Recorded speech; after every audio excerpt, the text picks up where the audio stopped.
MMA Freak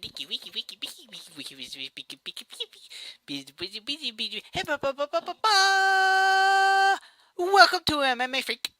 Hello, welcome to the debut episode of the MMA Freak Show. I am Matthew Salzer, your host, and today we will be talking about the concept of a UFC developmental league. Now, the UFC has certainly dabbled in a developmental league over the years more than a few times, but typically that's not their niche. They usually like to put on the top fight cards. As a result, they will usually lead the development of fighters to other promotions, such as various developmental promotions and regional promotions and second-tier promotions that exist over time.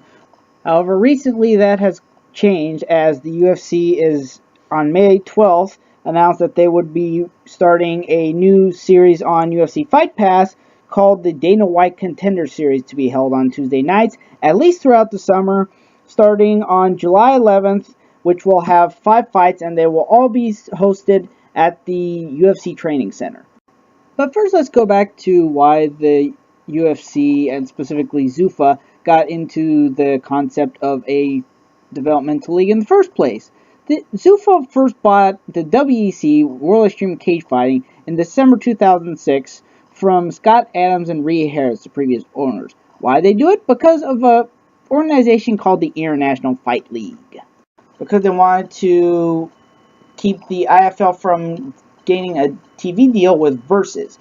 Now, the IFL did getting a TV deal with My Network TV. It lasted only a short time until the promotion plummeted, but the WEC went on for quite a while.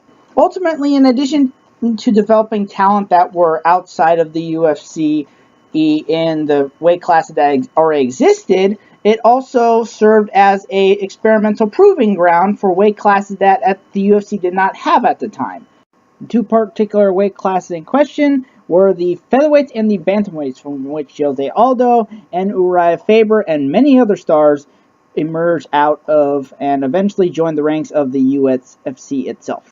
Upon merger, the UFC was the only promotion that parent company Zuffa operated. However, that didn't last long, because then we had Strikeforce. Strikeforce was founded in 2006 and it was the brainchild of none other than Scott Coker, who had made himself a name for himself as primarily a kickboxing promoter, but out of it came some rather intriguing concepts, such as women's MMA, out of which Ronda Rousey evolved, who became one of the greatest stars in the UFC in the modern era.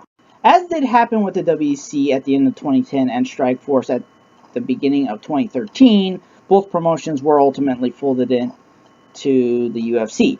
Now, the really big question is, what exactly is the Contender Series going to be? Is it going to have an actual title? Is it just going to be matches outside of normal UFC shows? We don't know. But it's certainly an interesting concept nonetheless.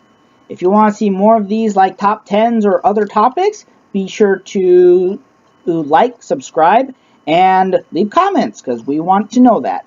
And be sure to tune in next week for the next episode of the MMA Freak Show. I'm Matthew Salzer. I'll see you next time. This life has taken its toll, only she said goodbye too many times before. Oh, oh, oh.